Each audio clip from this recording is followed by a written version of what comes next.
May 7th, 1942. 10 American P-40 Warhawk fighters patrol the skies as they defend Port Moresby on New Guinea's southern coast, the last barrier between Japanese Imperial forces and Australia. As the Warhawks pilots scan the horizon with practiced confidence, the formation leader spots 4 Japanese Zeros cruising 2,000 feet below. Perfect targets. He grins inside his oxygen mask and dispatches 4 P-40s to attack, while 6 remain as backup. The hunters roll inverted and dive toward their prey, engines thundering as they accelerate. The Japanese fighters appear oblivious, maintaining a steady course. Plummeting at attack speed, the P-40 leader settles his gunsight on the lead Zero. His thumb hovers over the firing button as the range closes to perfect distance. Victory seems assured. Suddenly, without warning, the seemingly unaware Zeros simultaneously pivot skyward in an incredible maneuver no American pilot has ever witnessed before. These are no sitting ducks. These are 4 of the deadliest aces of Japan's notorious Tainan Kokutai, and now they're surging straight toward the P-40s. The force gathers.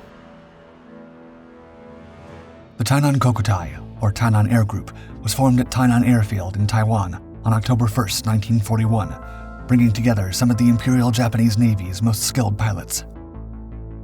Among them was 25-year-old Petty Officer First Class Saburo Sakai, a veteran of aerial combat over China. Unlike many pilots who came from privileged backgrounds, Sakai's path to becoming a naval aviator began with hardship.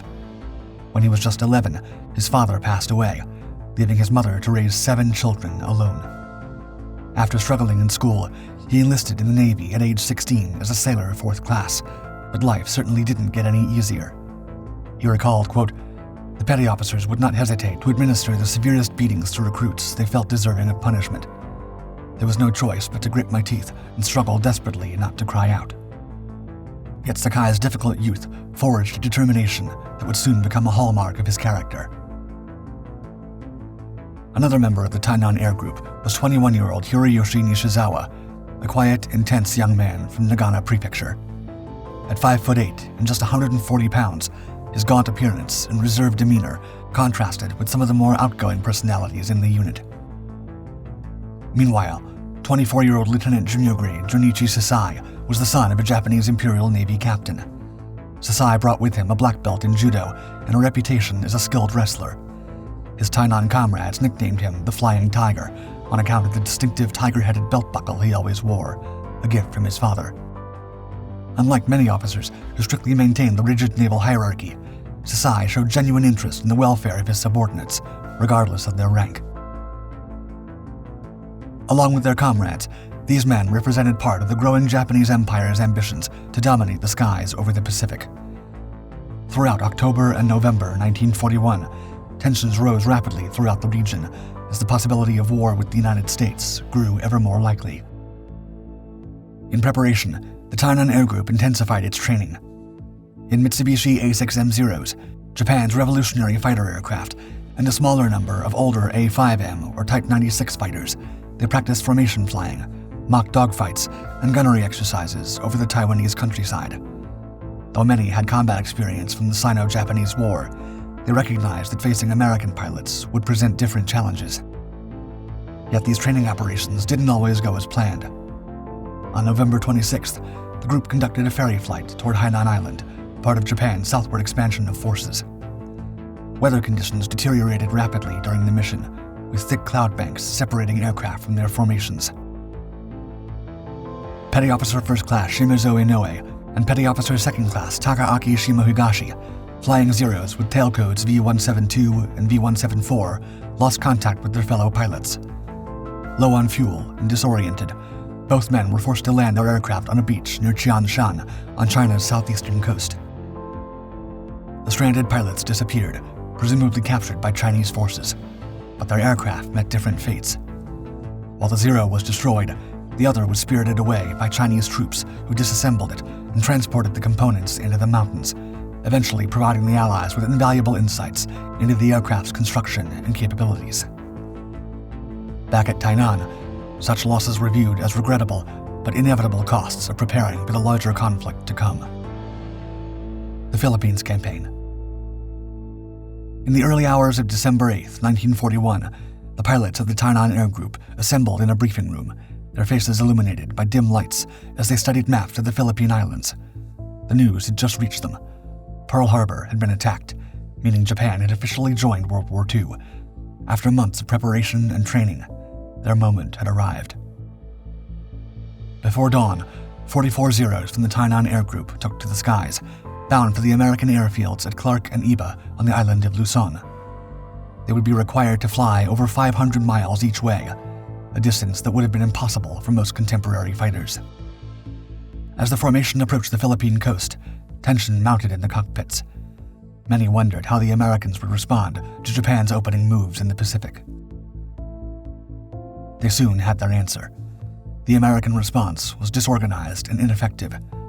General Douglas MacArthur's air forces were caught almost completely unprepared, despite having received word of the attack on Pearl Harbor hours earlier.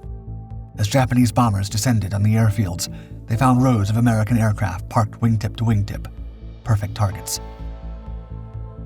On that first day, American air power in the Philippines was crippled. Dozens of aircraft lay destroyed on the ground.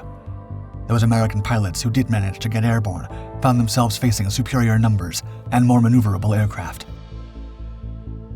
The following day, despite rough weather conditions, the Tainan Air Group returned to eliminate any remaining American air resistance. The cloudy skies provided some cover for the defenders, but the Japanese pilots pressed their attacks. On December 10th, a group of Tainan Zeros, including one piloted by Petty Officer First Class Sakai, intercepted an American B-17C Flying Fortress under the command of Captain Colin P. Kelly, Jr., returning from a mission to search for Japanese naval vessels. The Tainan pilots quickly swarmed the American bomber. Despite the B-17's defensive armament, the Zero's attacks proved devastating. Their 20mm cannon and machine gun fire claimed the life of Technical Sergeant William J. Delahanty, wounded Private First Class Robert E. Altman, destroyed the instrument panel, and set the bomber's left wing on fire. Kelly remained in control just long enough for the other surviving crew members to bail out before crashing to his doom, approximately 3 miles east of Clark Field, becoming the first flying fortress lost in combat during World War II. For the Tainan Air Group, it was a significant achievement that was later celebrated back at base. By mid-December, the Japanese had effectively neutralized Allied air power in the Philippines. This was in no small part thanks to the impressive performance of the Tainan Air Group, with rising stars like Hiroyoshi Nishizawa and Toshio Oda racking up multiple victories. As Japan consolidated its conquest of the islands, the Tainan pilots established a forward operating base at Legazpi Airfield, allowing them to extend their reach across the archipelago. In early January 1942, they began operating from Jolo Airfield as well. While American and Filipino ground forces retreated to the Bataan Peninsula, the pilots of the Tainan Air Group enjoyed unchallenged control of the skies. Their success during these early weeks of the war helped strengthen Japan's strategic position in the Western Pacific. The victory in the Philippine airspace allowed Japanese naval and ground forces to advance rapidly, free from the threat of American air attack, and had proven the Tainan Air Group's combination of highly adept pilots, technically brilliant aircraft, and assertive tactics to be extremely effective. The Dutch East Indies Campaign. On January 16, 1942, following their success in the Philippines, the Tainan Air Group relocated to Tarakan, a small island off the eastern coast of Borneo. As part of Japan's rapid southward expansion, these elite naval aviators now faced a new challenge, supporting the conquest of the resource-rich Dutch East Indies. The Dutch colonial forces were determined to defend their territories, yet they lacked the numbers and technological advantages of larger powers, their limited squadrons of Brewster Buffalo fighters and Martin B-10 bombers looking slow and outdated alongside the nimble Zeros. Junichi Sasai was among the Tainan pilots who made light work of those vainly attempting to defend the Dutch East Indies, claiming his first aerial victory against a Dutch Buffalo on February 2, 1942, near Mauspati Airfield on Java. On February 16th, engaging USAF aircraft supporting the Dutch, he added to his score by downing a Curtiss P-40E of the 17th Squadron. Meanwhile, for Saburo Sakai, this campaign would include one incident that would reveal his complex character. While on patrol over Java, he encountered a Dutch civilian Douglas DC-3 flying at low altitude over dense jungle. After attempting to signal the pilot to follow him without success, Sakai approached the aircraft and looked through the windows. Seeing a blonde woman and a young child among the passengers, he was reminded of an American teacher who'd been kind to him as a child. Despite his orders to down all enemy aircraft encountered, he chose to let the civilian plane continue on its way. Sakai never mentioned the encounter in his official combat report. By March 1942, the organized Dutch resistance in the East Indies had collapsed. The Dutch colonial administration surrendered on March 8th, and the vast territories of modern-day Indonesia fell under Japanese control. This swift conquest gave Japan access to vital resources, including oil, rubber, and tin, essential for sustaining its war effort. It also extended the Japanese defensive perimeter thousands of miles south of the home islands, creating depth against any potential American counterattack. The Japanese Empire now appeared more and more unstoppable in its expansionist mission, and the Tainan Air Group had played no small part. New Guinea Campaign. By April 1942, the strategic focus of the Imperial Japanese Navy shifted to the southeast. Having secured the Philippines and Dutch East Indies, Japan now aimed to isolate Australia from its American allies. The Tainan Air Group found itself at the forefront of this new push, moving to bases at Rabaul, New Britain, and Lae, New Guinea. For this campaign, they would find their ranks bolstered with additional experienced airmen, when all pilots and aircraft from the 4th Air Group were transferred to the Tainan Kokutai. Lae became the main base of operations as the Tainan pilots turned their attention to Port Moresby, the primary Allied stronghold on Papua New Guinea's southern coast. From Lae, the Zeros would escort bombers on raids against the Allied base and conduct fighter sweeps to establish air superiority over the region. It was during this New Guinea campaign that the now legendary trio of aces emerged: Hiroyoshi Nishizawa, Saburo Sakai, and Toshio Oda. Collectively known as the Cleanup Trio, these three pilots developed a particularly fearsome reputation. Their skills were complementary: Nishizawa with his almost supernatural flying abilities, Sakai with his methodical precision, and Oda with his aggressive, outgoing style. One particularly notable engagement occurred on May 7, 1942, when Nishizawa, Sakai, and Oda, plus fellow Tainan pilot Toriichi Takatsuka, encountered 10 American P-40 Warhawks over Port Moresby. Despite being outnumbered and at a height disadvantage, the Japanese aces turned what should have been an American ambush into a devastating victory. When 4 P-40s dove to attack, the Zero pilots executed a perfectly timed countermaneuver, climbing sharply to meet their attackers. In the ensuing dogfight, Sakai quickly downed the American formation leader with precise cannon fire that tore off a wing. Nishizawa's Zero hung almost vertical on its propeller before unleashing a burst that turned another P-40 into a flaming streamer. Oda and Takatsuka dispatched the remaining 2 attackers in short order. The 6 P-40s held in reserve then joined the battle, only to find themselves outmaneuvered by the nimble Zeros. Though Takatsuka's target managed to escape, Nishizawa, Sakai, and Oda each claimed another victory.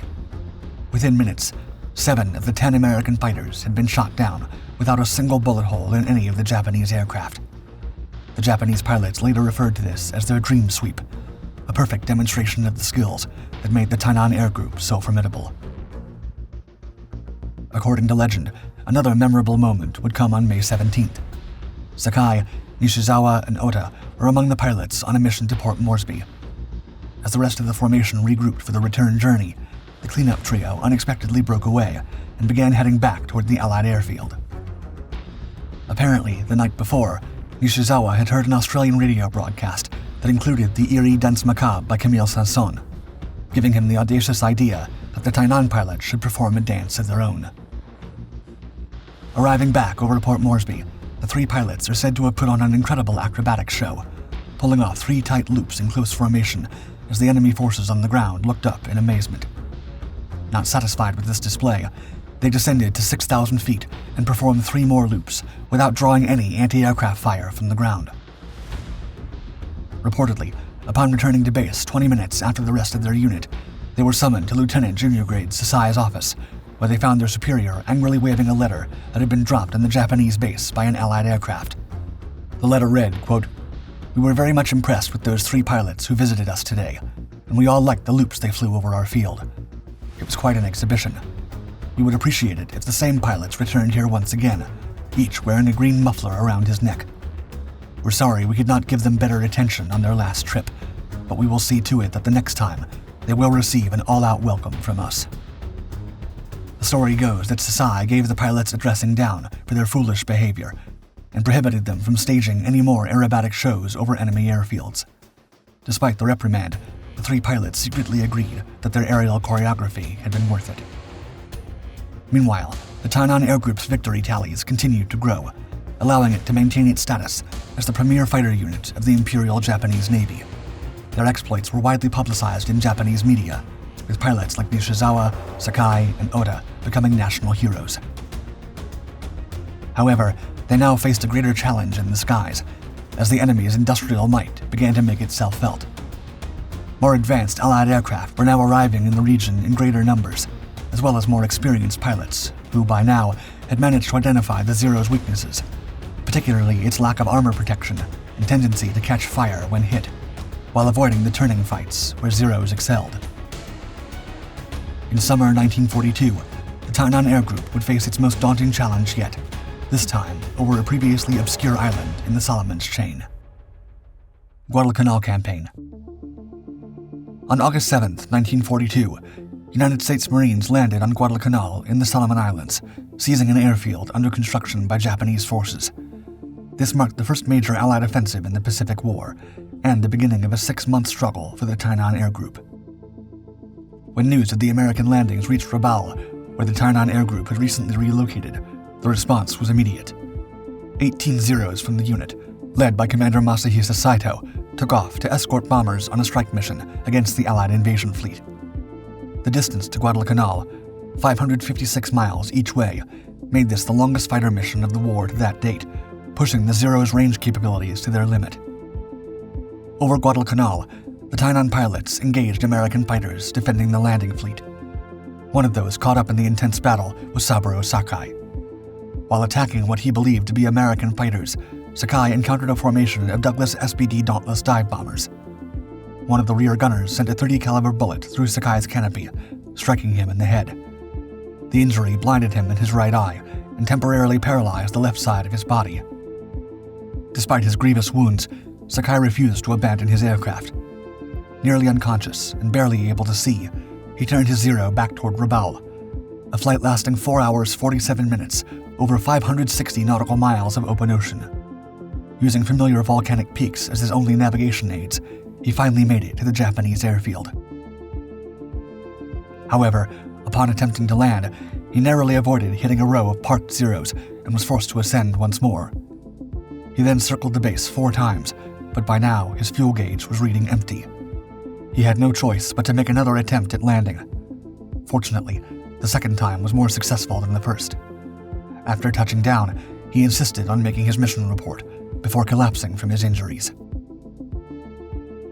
After Sakai's miraculous arrival at the base, Nishizawa, Oda, and Sasai personally transported their wounded comrade to the hospital.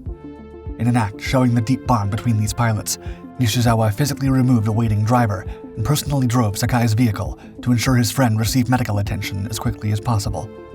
Sakai was evacuated to Japan for further treatment on August 12th. Overall, on that first day of fighting, the Tainan Air Group lost only 2 of their own pilots, while claiming 43 enemy aircraft shot down, though American records dispute this figure, reporting just 10 losses. The American presence on Guadalcanal soon created a strategic challenge for Japanese forces. The Marines quickly put the captured airfield, now named Henderson Field, into operation. American aircraft based there could intercept Japanese bombers and supply ships, attempting to reinforce Japanese troops on the island. Henderson Field allowed them to remain in the vicinity of the island indefinitely, choosing when and where to engage the Japanese fighters. Because of this, the Tainan Air Group faced a growing number of American aircraft, which severely limited the time Zeros could spend over the target area before they needed to return home. On August 26th, the Tainan Air Group suffered a significant loss when Lieutenant Junior Grade Junichi Sasai, leading 8 Zeros escorting bombers to Henderson Field, was shot down. His opponent was likely Captain Marion E. Carl, an 18.5 Victory Ace of Marine Squadron BMF 223, who had arrived at Henderson Field just days earlier. Sasai, only 24 years old, was posthumously promoted 2 grades to lieutenant commander. 2 months later, on October 21st, Toshio Oda found himself in a dogfight with U.S. Marine Corps F-4F Wildcats. He managed to shoot one of them down before he himself was eliminated, likely by First Lieutenant Frank C. Drury of VMF 212. With Oda's demise and Sakai still recuperating in Japan, 2 of the famed cleanup trio were now out of action. However, the difficulties faced by the Tainan Air Group went beyond combat losses. The tropical climate at Rabaul brought its own problems, with malaria and other diseases taking a toll on pilots and ground crew alike. Without access to the DDT insecticide used by the Americans on their bases, the Japanese base at Rabaul soon became known among pilots as the fighter pilot graveyard, as much for its diseases as for the increasingly dangerous combat missions. Meanwhile, American forces strengthened their position on Guadalcanal, bringing in more aircraft and experienced pilots, and with them, more effective tactics. Most famously, the Thatch Weave, created by U.S. Navy aviators John Thatch and Edward O'Hare, was implemented by F-4F Wildcat pilots operating from Henderson Field to devastating effect. This innovative maneuver transformed a vulnerability into a strength by pairing aircraft as mutually supporting teams. When attacked, the 2 Wildcats would turn toward each other, crossing paths in a weaving pattern. Any Zero attempting to stay behind one Wildcat would quickly find itself flying into the guns of the wingman, approaching head-on. This elegant solution negated the Zero's superior turning ability, allowing the technically inferior Wildcats to effectively counter their more nimble opponents. By November 1942, the air battle over Guadalcanal had taken a heavy toll on the Tainan Air Group. In addition to Sasai and Oda, the unit had lost 30 more pilots between August and November. A new era, 251. On November 1st, 1942, the Imperial Japanese Navy reorganized its air units. The Tainan Air Group was redesignated as the 251st Air Group. However, it was more than just a simple name change. The surviving pilots of the original Tainan unit were transferred back to Japan. While many would help form new fighter units, some would later return to the new 251, bringing their invaluable combat experience with them. One such pilot was Shigetoshi Kudo, who had first joined the Tainan Air Group upon its formation back in October 1941. Initially, he had mostly carried out reconnaissance and navigation roles, but a new development was about to make him a star. Upon his return to Japan following the dissolution of the original Tainan Air Group in fall 1942, Kudo trained to fly the Nakajima G1N1 Gecko twin-engine fighter, known to the Allies as the Irving, before joining the new 251st Air Group in Rabaul the following May. There, he discovered that the 251st commander, his old Tainan comrade Yasuno Kazono, had had a brainwave. He had ordered his men to modify 2 J1N1s with oblique-firing 20mm cannons, angled to fire 30 degrees above and below the line of flight, similar to the Schrebermusik installation on German night fighters. This would allow them to intercept enemy aircraft much more effectively at night, attacking from angles that would render them almost invisible against the dark sky. On May 21, 1943, Kudo became the first pilot to test the modified J1N1 in combat. Flying over Rabaul under the cover of darkness, he intercepted American bombers attacking the base and shot down 2 B-17 Flying Fortresses while expending only 178 rounds of ammunition, a remarkable display of efficiency made possible by the new cannon arrangement. Though American reports attributed these losses to a mid-air collision, Japanese commanders immediately recognized the effectiveness of their night fighter modification. Over the next 6 weeks, Kudo demonstrated the potential of the oblique-firing cannons, downing 4 more B-17s in 3 separate interceptions. His technique typically involved approaching undetected beneath the American bombers, then firing upward into their vulnerable undersides, where fuel tanks and bomb bays offered critical targets. The 251st Air Group expanded its night fighting operations to Bayale Airfield in the northern Solomon Islands in late June 1943. There, Kudo adapted his tactics further, using his downward-firing cannons to attack from above when he shot down a Royal New Zealand Air Force Hudson bomber on July 13th. With 7 confirmed victories in the specially modified J1N1, Kudo became the first night fighter ace of the Pacific War, earning him the nickname King of the Night. His success prompted Commander Kozono to present him with a ceremonial sword inscribed for conspicuous military valor, recognition of both his skill and the vindication of Kozono's innovative weapons design. The success of these modified aircraft led to 251st Air Group being reorganized solely as a night fighter unit, with 24 J-1N1 Gecko night fighters on September 1, 1943. This transformation from a primarily day fighter unit to a specialized night interception force demonstrated how the original Tainan Air Group's innovative spirit continued under its new designation. However, despite the 251's triumphs, the Allies kept advancing. By early 1944, only 10 Gecko night fighters remained. In February, these were withdrawn from Rabaul to Truk. The following month saw the unit operating from various bases, including Eton Airfield and Param Airfield, as Japanese forces were pushed steadily back. In March 1944, the Imperial Japanese Navy again reorganized its air groups. The 251st Night Fighter Air Group were redesignated as S-901, with the S denoting their fighter role. By July 10, 1944, what remained of the unit moved to Western New Guinea and was assigned to the 153rd Air Group, with only one J-1N1 Gecko left at Eton Airfield. Shortly thereafter, the 251st was officially disbanded. Legacy. The pilots who had once flown with the Tainan Air Group met various fates. Saburo Sakai eventually recovered from his wounds, though he never regained sight in his right eye. He returned to combat in 1944 and survived the war, becoming the most well-known Japanese ace in the West, through his post-war writings and reconciliation efforts. He passed away at the age of 84 in 2000. Hiroyoshi Nishizawa, who had amazed even his fellow aces with his flying abilities, became known as the Devil of Rabaul and continued accumulating victories as the war raged on. By October 1944, he claimed to have achieved 86 or 87 aerial victories.